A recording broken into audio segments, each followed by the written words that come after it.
গেছি আমি, ওই দোকানদার আমাকে চিনতে পারে না। আবার 2 কেজি মাংস কিনে পাশের দোকানে মাপি দেখি 200 গ্রাম কম। তা আমি আবার দোকানে গেলাম, তোর পাল্লাটা তুলতো দেখি। ভাই তুলতে দেখি চুম্বুক দিয়ে লোহা লাগা আছে পাল্লার পিছনে। সেই জন্য সমস্ত পাল্লা বাতিল, এখন আসছে ডিজিটাল পাল্লা, তাই না? পাল্লা যেখানে রেজিস্টার সেখানে, কিন্তু ভুলেও পাল্লা রাখেন না। আর একটা কি আছে নতুন বলে কি, কলম। কলম আছে নাকি? দোয়া কলম আছে? কালি আছে কারো বাড়ি? আরে ভাই পুরানো বকেয়া জিনিস নিয়ে বেড়াচ্ছে, চিন্তা করে।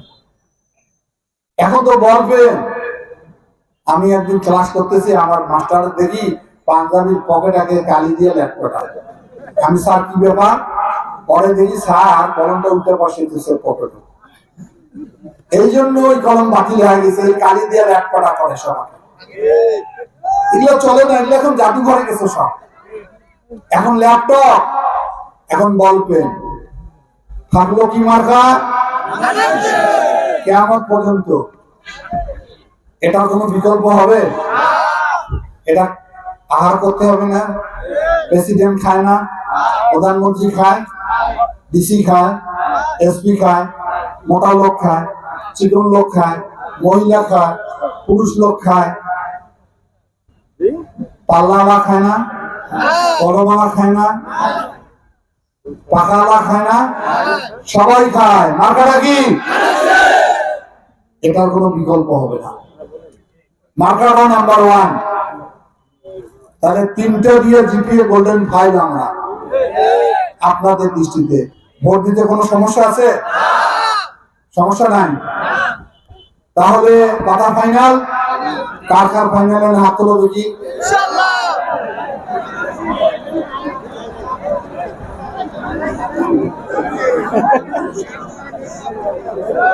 কেমন হয়? হ্যাঁ, বোঝে না, বোঝে না, কারণ আমার এলাকার লোক সাদা বলটা সহজ সরল, এই জন্য মাথা কাটার ভাঙে। একজন মার্কা নিয়ে দাঁড়াইছে এখানে, বলা ঠিক হবে কিনা জানি, উনি তো বড় হুঙ্কার দিচ্ছে সামনা সুমনা সকলে তুলে নেবে। আরে ভাই, বাংলাদেশের একটা আসন পায় কিনা সেটা আগে দেখেন। আমরা হলাম ইন্টারসিটি ট্রেন, আর একটা মার্কা জীবনে টানি টুনি 5টা 7টা 12টা কোন রকম। তারা এখন হুঙ্কার দিচ্ছে সরকার গঠন করবে। আর বিএনপি কতবার ক্ষমতায় গেছে, যতবার সুষ্ঠু নির্বাচন হয়েছে, আমাদের সঙ্গে তুলনা হয় নাকি? এটা কি আন্তর্জাতিক ম্যাচ খেলে ম্যারাডোনা, মেসি, ওগুলা তো এখন ওই ভাড়া স্কুলে খেলা শেখে না। তারা বলে রাষ্ট্র চালাবে, আর রাষ্ট্র চালাইতে গেলে 151 জন এমপি লাগবে না? 151টা আসন তো নমিনেশনে দিতে পারেনি। এগুলা কি আসলে কি যে করতেছেন ভাদাইর লোক, আমি তো বুঝতেছি না। তাহলে বুঝতে হবে যে এই যে সবাই, আমি বললাম সহজ সরল মানুষের উপর কাটাল ভাঙে এরা। একা এমপি কোনো কাম হবে? কোনো খবর থাকবে? আসন থাকবে? এগুলা কেন ভোট নষ্ট করেন? পচা এ কি বুদ্ধি দিছে কে আপনাদের? হ্যাঁ, আরে লালমনিরহাট ইন্টারসিটি ট্রেন দিছি আমি, ইঞ্জিন রেডি, তোমরা টিকিট করে উঠবেন, একদম কম এখন নিয়ে যাবে। ক্ষমতায় যাবে কোন দল? আল্লাহ রহমান প্রধানমন্ত্রী হবে কে? তাহলে আর কি সমস্যা? আমরা তো বারবার খেলায় পাস করছি, তোমরা তো ক্ষমতা যাওয়ার দূরের কথা 3 খান চেয়ারও পায়নি এখনো। তার আশায় জীবন নষ্ট করেন না, আজিবাড়ির উন্নয়ন ধ্বংস করেন নাকি? ঠিক আছে? এই যে সাদা পাল্টার লোকের সমস্যা কি জানেন? সহজ সরল লোক। এই আমার চাচা যাবে ঢাকা, বেটা আর বাপে স্টেশনে টিকিট করছে লালমনিরহাটে, ট্রেন তো দেরি, মুই আপনার চা খায় আইসা। তো চাচা যা চা খাবার করছে, এদিকে ট্রেনের গাড়ি হুইসেল দিছে, বেটা দৌড়ে চা পা যান না, ট্রেন যে ছাড়ি দেয়। তা তুই কি করছিস? এত পাওয়ার মতো টিকিট আছে না? এই হলো অবস্থা এদের। আর একটা দলের যে মাথা খারাপ হচ্ছে, তার দিয়ে একটা কথা বলি। আপনারা আমাকে বলেন যে আজিবাড়ির সব কাজ করবো, রাস্তা ঠিক করবো, মসজিদ মন্দির স্কুল কলেজ তিস্তা নদীর মহাপরিকল্পনা সবই করতে পারবো, একটা কাজ খালি করতে পারবো না, সেটা কি জানেন? জান্নাতের টিকিট দিতে পারবো না। পারবো না? তোমরা বলে তিনি শেষ করছেন, মোর খান কই? আমরা তো কয়েকবার হচ্ছে সব কেনা শেষ। এই জান্নাতের মালিক কে? আসমানের মালিক কে? সূর্যের মালিক কে? মাটির মালিক কে? দুনিয়ার মালিক কে? এরা যারা এটা বলে তারা আমাদের ঈমান নষ্ট করে ফেলে।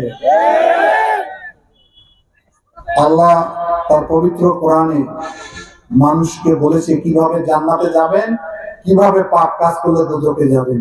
তার বাইরে যাওয়ার রাস্তা আছে? তোমার টিকিট পাইলে যদি পাল্লা ভোট দিয়ে জান্নাতে যাওয়া যায়, নামাজ রোজা সব ছাড়ি দেই। কি রে ভাই, কিরকম কুফুরি মতবাদ! এই যে কয়েকদিন আগে ইসলামী শাসনতন্ত্র আন্দোলন হাত পাকা জামাত একসাথে ছিল না? আমি কইছিলি দেখে সবাইকে খালি খালি ভোট আসুক, দুটো পাক হবে আমার, হয়েছে না? এখন আন্দোলনের মুক্তি বলতেছে ফজলুল করিম, বলছে পৃথিবীর মধ্যে যদি মিথ্যাবাদী দল আছে সেটা জামাত ইসলাম। আর একজন লোক বলতেছে যে দেশে জামাত ইসলাম আছে সে দেশে শয়তান করার কোনো দরকার নাই, কারণ এমন খারাপ এরা, সেটা ভাষায় বলা যাবে না। এরা কি বলে? জামাত ইসলামের লোক তো বক্তৃতা শুনছেন, চ্যালেঞ্জ করেন, ভিডিও আছে আমার কাছে। এক নেতা বলে দাঁড়িপাল্লা হেরে গেলে কোরআন শরীফ হেরে যাবে, নাউজুবিল্লাহ। একজন বলে বিড়িতে সুখ টান দেন, দাঁড়িপাল্লায় ভোট দিলে জান্নাতে যেতে পারবেন। ওনাদের আমির হামজা কি মৌলানা, উনি বলেন দাঁড়িপাল্লায় ভোট দিলে 18 কোটি মানুষের নামাজের সওয়াব পাওয়া যাবে। একজন বলে কবরে 3টা প্রশ্ন করবে, দুনিয়াতে কোন মার্কায় ভোট দিয়ে আসছো, নাউজুবিল্লাহ। অসংখ্য কথা বলেছে ওরা, মাথা একদম নষ্ট নষ্ট নষ্ট নষ্ট দলের সঙ্গে থাকা যাবে? এরা আমাদের বাংলাদেশের স্বাধীনতার গোড়াকে এরা বিরোধিতা করে নাই? এরা রাজাকার ছিল না? আমার আব্বা সহ 30 লক্ষ মানুষকে শহীদ করেছে যারা, তাদের সহযোগী ছিল না? এরা এখন আমাদের ধর্মের বিরুদ্ধে অবস্থান নিয়েছে। এগুলোর উপর সাবধান থাকবেন। ঈমান আকীদা নষ্ট করা যাবে না ভোট দিয়ে। আমরা সব কাজ করতে পারবো, ওই কাজটা করতে পারবো না। আল্লাহর সঙ্গে নিজেকে শরীক করে এরা। একটা ক্যান্ডিডেট বলছে যে টিকিট দেওয়া হয়েছে জান্নাতের, কয়টা কয়টা আছে দাও, বাকি কয়টা আছে চিন্তা করে। এদের মাথা খারাপ হয়ে গেছে। মাথা খারাপ হলে এরকম কথা বলে। কিরকম জানেন? একটা গল্প বলি। ওই যে হালুয়া হালদার দিতেছে, এখন তো হাল নাই, একসময় গেছিল। ওখানে প্রচন্ড রোদ, জ্যাঠ মাসে রোদ, নিচে কাদর, পিপাসা লাগছে, বাড়ি আসছে।